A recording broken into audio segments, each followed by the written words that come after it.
Good evening, beautiful goddesses and gods.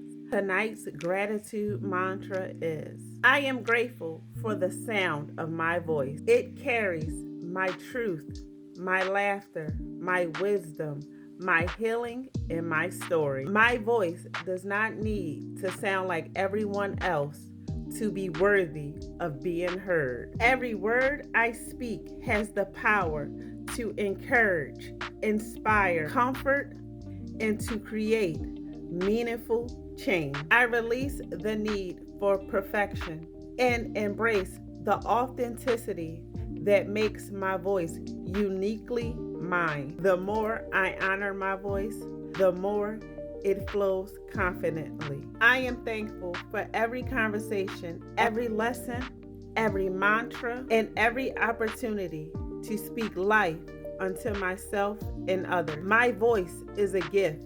My presence is valuable. And I am grateful to have the courage to let myself be heard. Thank you for the beautiful sound of my voice. It is enough exactly as it is.